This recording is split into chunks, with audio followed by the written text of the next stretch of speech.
Bueno, ya estamos con el presidente del PIT-CNT, con Fernando Pereira. Yo le decía un poco en broma, un poco en serio, buen día. El bombero, le decía hoy. Bueno, Ha estado ocupado, porque además de participar en todo lo que ha sido negociaciones del PIT-CNT con el gobierno, también ha tenido que atender lo que es la FUM. y sí, y es mi tarea y lo hago con mucho amor y mucha dedicación. No siempre da los resultados que uno quiere, pero siempre le tratamos de poner la mayor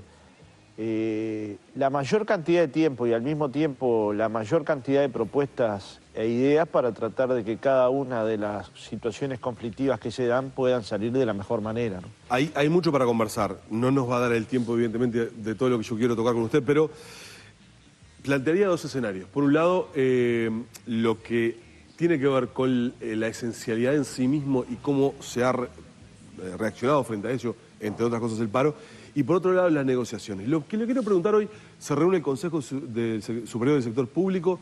¿Ustedes van a concurrir a esa instancia aún con la esencialidad vigente?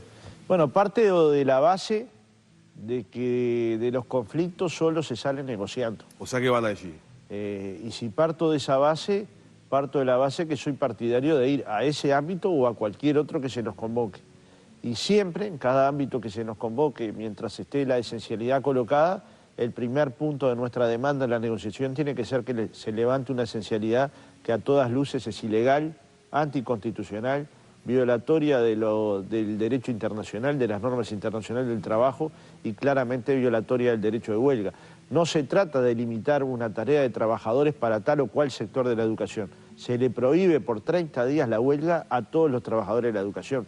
Me parece que todos nos damos cuenta que es una medida que a todas luces atenta contra la libertad sindical. Y contra esto hay una respuesta contundente en pocos minutos, que es un paro con una gran movilización del PIT-CNT para plantear estas cosas, para plantear las acciones legales a nivel nacional e internacional, para construir dictámenes tanto de la OIT como de la justicia uruguaya para que ningún otro gobierno pueda decretar la esencialidad en el Uruguay en el sector de la educación, ¿no? Hoy escuchábamos hace un minuto nada más, escuchábamos una nota que se le hacía anoche a última hora a la maestra Raquel Brusquera, quien adelantaba que en esta jornada el gobierno levantaba la esencialidad de acuerdo a lo que le había sido transmitido por el PIT-CNT, decía. ¿Eso es así?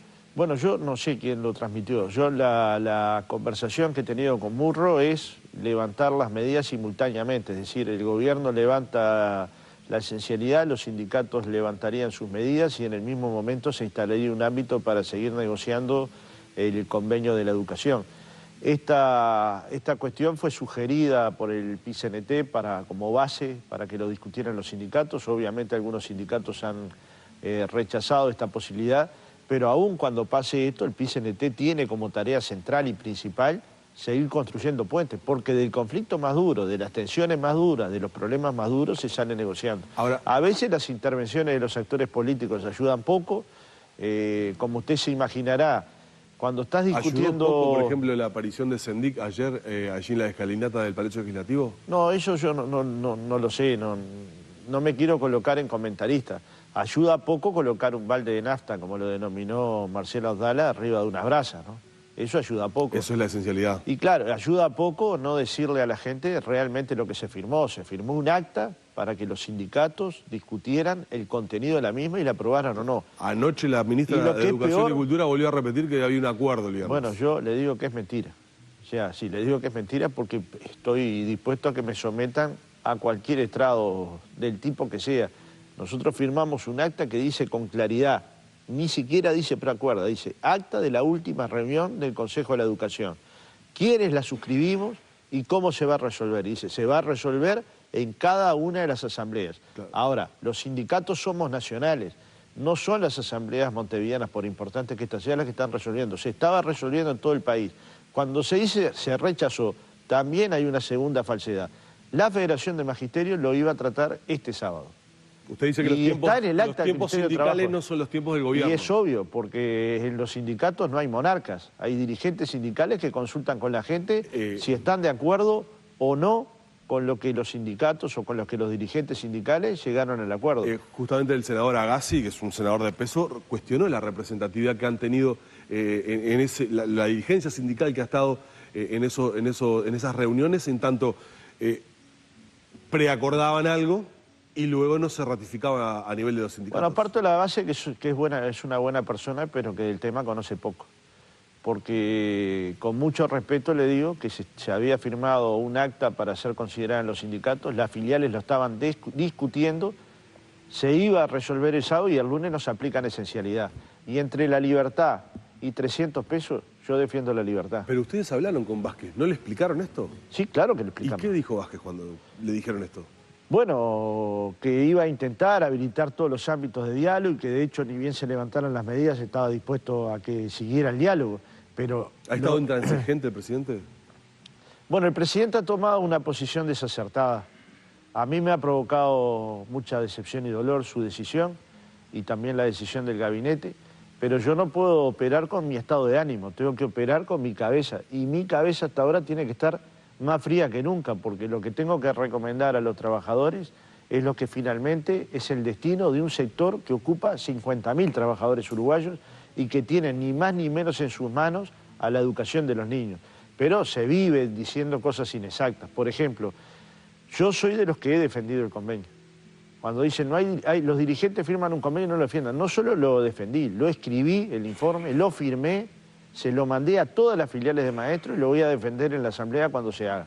Que no va a ser este sábado, pues este sábado vamos a discutir cómo levantar la esencialidad. Claro, pero ahora... lo voy a defender y ojalá se pueda mejorar a partir de esta movilización. Ojalá. Pero no lo están llevando los sindicatos principales de la educación. Pero ¿por qué decís eso si no lo han tratado? Porque vos estás diciendo, no lo estás llevando tu departamento, donde vivís vos. Ajá. Pero hay 19 departamentos y 31 filiales. O sea que usted dice que Montevideo está imponiendo la impronta sobre el resto del país. No, nadie está imponiendo nada. Todavía no se ha logrado discutir a nivel nacional. Y este es un convenio para los maestros de Bella Unión y para los maestros de Montevideo y para los de San José y para los de Carmelo. Claro, y lo vamos a discutir entonces, en el plano nacional. Pero entonces bajo esa dinámica va a ser difícil poder levantar la esencialidad al mismo tiempo de las medidas, porque los tiempos son distintos. Mire qué he pasado en mi vida por cosas que parecían imposibles y después hay algo que las hace posibles.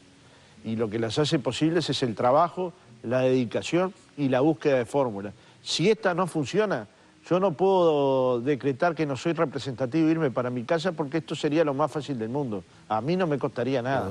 Lo que tengo que hacer es construir otra fórmula que permita generar mejores condiciones. Pero está claro que dentro del convenio colectivo había cláusulas que nosotros habíamos rechazado y que el gobierno había impuesto que estuvieran. Claramente también había cláusulas que nosotros habíamos presionado para que estuvieran y finalmente estuvieron, y como en toda negociación, las partes entendimos que no podíamos avanzar más que lo que se había avanzado.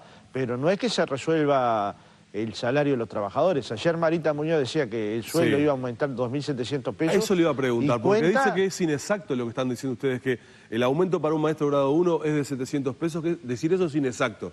No, porque inexacto el aumento va a ser de 2.700 y por 20 horas y por 40 de 4.900. Inexacto es lo que plantea ella. ¿Por qué? Yo hace muchos años que trabajo el tema de presupuesto educativo, diría casi 20 años. Hay un componente que es la inflación y hay un componente que es crecimiento del salario. Claro.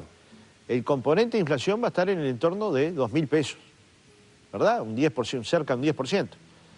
Y los 800 es el aumento real de salario. Cuando un trabajador dice el aumento real de salario por año van a ser 800 pesos, le está diciendo la verdad.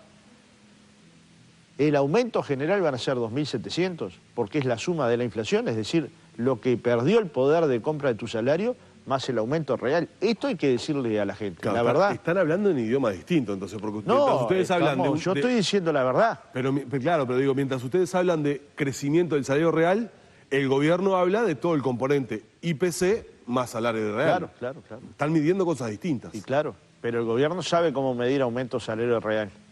Usted dice Por que ejemplo, ayer Astori habló del aumento del salario real en su conferencia. Vio que anoche Presidencia de la República publicó en la página toda la tabla de sueldos de la ANP, de la ANEP. Sí, a mí me avergüenza la tabla de sueldo, porque fíjese, hay escuelas que tienen una sola auxiliar, hay escuelas que tienen una sola auxiliar para todo un comedor de 300 alumnos, hay escuelas que tienen 2 auxiliares para cubrir escuelas de 500 alumnos o de 450 niños y cocinar para 300 alumnos. Nos hablan de la esencialidad en la alimentación, que nosotros estamos dispuestos a colocarla, lo decimos públicamente acá, Sí, pero en las escuelas... Está escrito en el Pero propio en las decreto de escuelas son esencialidad. 180 días de clase. Los otros 185 días, ¿quién declara la esencialidad para esa alimentación? Que esos escolares tendrán la misma necesidad que los otros 180. Se dice que es un En las argumento vacaciones válido de eso. julio, ¿cómo garantizan la alimentación escolar? Y en las vacaciones de enero y febrero, que pasan de 250.000 escolares a algunas decenas de miles. Digamos, habría que preocuparse todo el año. No obstante, este tema, nosotros estamos dispuestos a abrir esos comedores. Lo que no estamos dispuestos a que se coloquen esencialidades en lugares donde no corresponden porque no pone en peligro ni la seguridad ni la vida de una parte de la población ni de la totalidad de la población. Con lo cual va directamente contra lo que la OIT indica que deben de ser medidas esenciales. Obviamente el gobierno la tomó y obviamente los sindicatos las estamos rechazando, pero hay que poner las cosas en su justo término. Esta acta de acuerdo de la negociación permitía un crecimiento del salario real en 2 años de 8%. 2 partidas para inequidades y el levantamiento del tope para maestros, directores e inspectores que están topeados por el salario del presidente primaria, cambiando al presidente del CODICEN. Y también ponía una cláusula de paz y una cláusula para analizar hacia adelante algunos compromisos de gestión. Esto se entendió insuficiente por un sindicato FENAPES y los demás lo estábamos tratando, lo estábamos considerando. ¿Qué nos sucede? El caso de ADEMU ya lo había rechazado el domingo mismo, hicieron una Pero conferencia le de vuelvo a prensa. decir, ADEMU es una de las 31 filiales de la FUN y tiene derecho a rechazarlo y lo hizo en una asamblea muy numerosa. Sí. Las demás asambleas también lo iban a tratar. El problema es que decretada la esencialidad, nadie discute del convenio, discuten de cómo evitar que se nos violenten las libertades. Ni bien esté el clima adecuado, vamos a discutir el convenio y veremos si se aprueba o no. ¿Qué le responde usted a aquellos que dicen que lastimosamente se está discutiendo y se está en un conflicto necesariamente salarial y no se discute sobre el fondo de la calidad educativa? Que cada vez que la principal política educativa es el salario. La principal, no hay ninguna otra. Si un trabajador docente tiene que, para vivir dignamente, ocupar 50 horas de clase, obviamente ahí hay un problema en la calidad educativa. Probablemente cuando nosotros peleamos en los años anteriores por la infraestructura educativa, por los locales escolares, nadie decía nada. Nadie decía, están peleando porque hayan locales adecuados para poder enseñar y para poder el quehacer educativo hacerlo de la mejor manera. De forma tal que a veces se entran en discusiones que yo creo que generan el peor problema, porque aún en el debate más duro no se puede descalificar el cuerpo docente, porque es con los maestros, con los profesores y con los funcionarios que se van a hacer los cambios en la educación. Yo no sé cómo alguien va a pretender hacer cambios en educación si no cuenta con los docentes. No me imagino qué reforma se puede hacer si los docentes no opinan, no participan, no actúan. Entonces, muchas veces me parece que se descalifica, incluso desde el gobierno anterior, al cuerpo docente, que es uno de los principales patrimonios que tenía el maestro y el funcionario, el reconocimiento de la sociedad, se medra en ese lugar y yo creo que es una política equivocada porque todos sabemos cuando dejamos nuestros hijos en la escuela o en el liceo que estamos depositando su futuro, porque su futuro va a estar íntimamente ligado a los niveles de educación, de formación profesional, de educación técnica y de conocimiento e investigación que el Uruguay pueda incorporar y que cada vez el trabajo de calidad está más íntimamente vinculado a los niveles de educación que las personas puedan tener a lo largo de su vida. Humberto. Fernando, a propósito de lo que decía recién Danilo, del tema de fondo, ¿verdad? Es decir, del tema de la reforma educativa. Yo lo escuché hace unas horas atrás con los colegas de Sarandí, sé que ha hecho un raíz a nivel de medios con los colegas Ponce y Sotelo.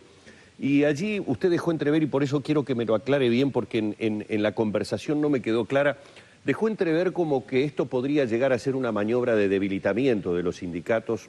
Creo que incluso llegó a utilizar el término de masacrar los sindicatos justamente de cara a la supuesta reforma educativa y que de alguna manera este fortalecimiento o estas medidas y estas movilizaciones lo que pretendían era mostrar la fuerza que se tenía no solamente para discutir el tema salarial, sino para lo que se viene. Bueno, yo creo que hay momentos donde el silencio vale más que las palabras. La pregunta la comprendo, la entiendo, tengo la respuesta, pero me parece que aporto más a la negociación colectiva que tiene que iniciarse haciendo silencio en esta oportunidad que contestando. Muy bien. No es rehuir. Vengo dentro de 15 días y contesto claramente. Pero hay expresiones contundentes en el libro que escribió Tulbovich sobre la oveja negra en el gobierno, hay expresiones contundentes en la campaña preelectoral anunciando la posibilidad de la esencialidad en un sector donde no se podría aplicar la esencialidad, hay aseveraciones muy duras sobre los sindicatos por parte de actores del gobierno, pero prefiero no subjetivizar ni dar mi opinión sobre lo que yo creo porque podría ser dañina para una negociación que yo quiero promover porque, insisto, de todos los conflictos se sale conversando, discutiendo y analizando. Y si algo no me preocupó, porque la gente dice, ¿te preocupa que hayan 3.000 personas movilizando y gritando? Me preocuparía si no estuvieran.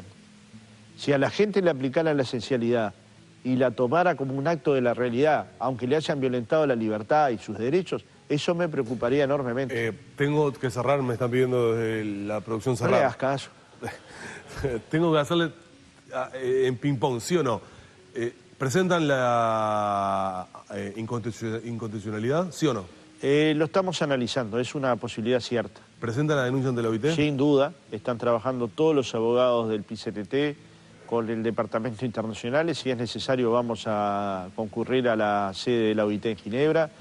Sin duda queremos generar para futuras generaciones de maestros y de funcionarios el derecho a hacer huelga cuando lo entiendan pertinente. Era un sí o no, le dije. Sí, pero a veces se puede y a veces no. ¿Levantan la esencialidad hoy? Ojalá porque se necesita, ojalá porque no hay por qué medir fuerzas ni hacer pulseadas para ver quién es más fuerte, sino generar las condiciones para que el diálogo se dé en las mejores condiciones. ¿Queda vigente la renuncia de todos los consejeros al Codicción de la ANEP y a... Bueno, la renuncia está vinculada a la esencialidad. Si se levanta la esencialidad, yo espero que quede sin efecto. De lo contrario, está colocada la renuncia, la van a poner en práctica. No es una decisión, como se ha dicho, tomada por el PCNT, es una decisión tomada por los propios consejeros. Y bueno, las decisiones individuales son libres. A nosotros nos causa mucho dolor porque te imaginás que peleamos durante décadas para que hubiera participación dentro de los organismos, pero también entendemos que ningún compañero nuestro va a querer estar en un organismo de dirección donde se esté aplicando la esencialidad a los trabajadores. Pereira, le agradecemos que haya estado con nosotros. No, el agradecido soy yo. Muy bien. Humberto.